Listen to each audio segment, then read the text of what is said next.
Hello there and welcome back to another edition of the Hotline Classic Remastered. This time we'll take a look at the 1999 Honda NSX Mobil 1 GT. The famous Nakajima Racing NSX, the car that would finish 5th in the championship in 1999.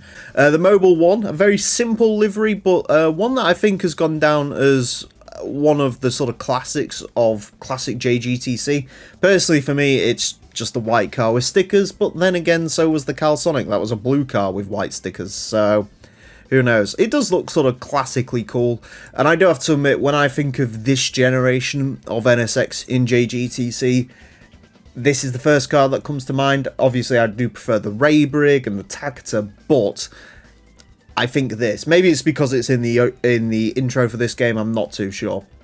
What I do know is this is one of the two NSXs that you can buy, the GT500 NSXs that you can buy straight from the dealership at Honda, which does make it the only Japanese car manufacturer that you can buy two of their GT500 cars at the dealership, because the Toyota you can only buy the Castrol Supra, and then at who's the other one? Nissan, you can only buy the Pennzoil. There you go. Interesting fact. That'll probably turn out to be wrong because I'll get corrected in the comment section. Anyways, GT500 NSXs, we've had quite a few. Statistically, they are all the same, unless it's the 98, which is worse. But this is the 99. So, mid-engine, rear-wheel drive, 617 horsepower, 1,180 kilograms of weight. Let's go ahead and see how it gets along. This car is going to have 6 laps of the Motorsports Land track in order to set the best time it possibly can. Our current leader is the Mitsubishi GCO LM Edition 99. That car set a time of 27.017. The Mobil 1 NSX unlikely to beat that. In terms of where this car is going to go, well, the quickest JGTC car we've had is the STP Taizan Viper. That car set a time of 27.999. This car is not going to be beating that. And the quickest GT500 NSX we've had was the Tactar. That set a time of 29.558. Now, as mentioned, all of these cars are statistically identical, aside from the 98. So it more is a test of how good I am at this track.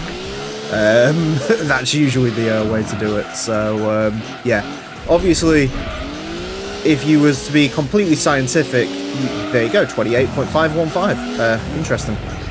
Yeah, if you were to be completely factual, if you will, you'd probably only run one of these cars. You'd only run one GT500 NSX, you'd only run one GT500 Supra from the 99 season, and you'd only run one of the R34s, but I'm going to cover every single car in the game, and this is one of those cars, so got to cover it.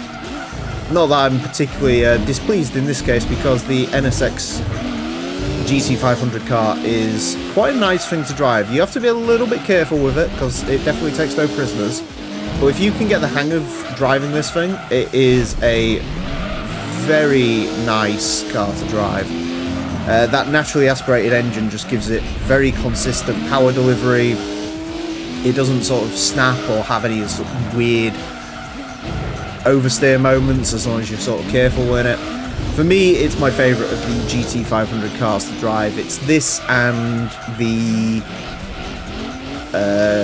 yeah, definitely this, and then that Viper as well, because the Taizan Viper is just a handling machine.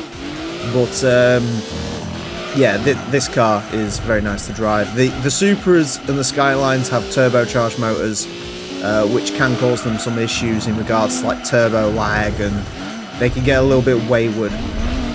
So, especially the Skylines. So I do prefer the NSXs when it comes to driving them around. As evidenced by, I think every single time one of these NSXs have gone round, it's been quicker than the last one to go around. Which does tell you something. So we are, what are we?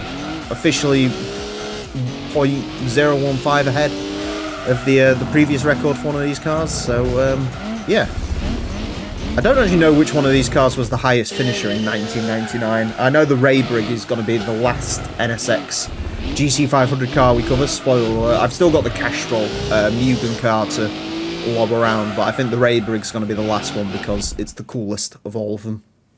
So, yeah. There's a little bit of time in that, not like a massive amount, so I can at least be happy with that.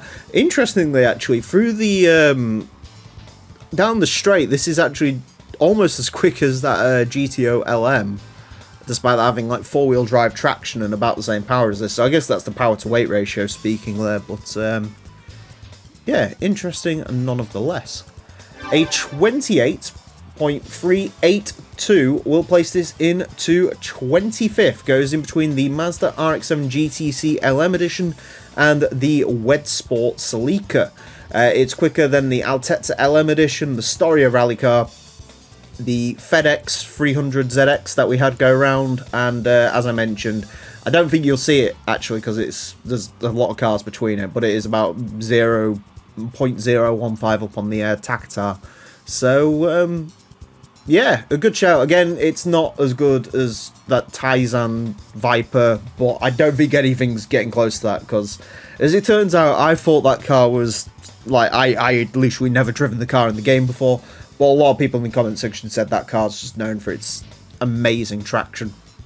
It's also worth pointing out that this car is 0.6 quicker than the 1998 version. Now, if we were to run the 98 version today, that gap would probably be closer, but it's still, you know, very factual that the 99 cars are quicker than the 98, so something to bear in mind if you're going for the GT500 Championship.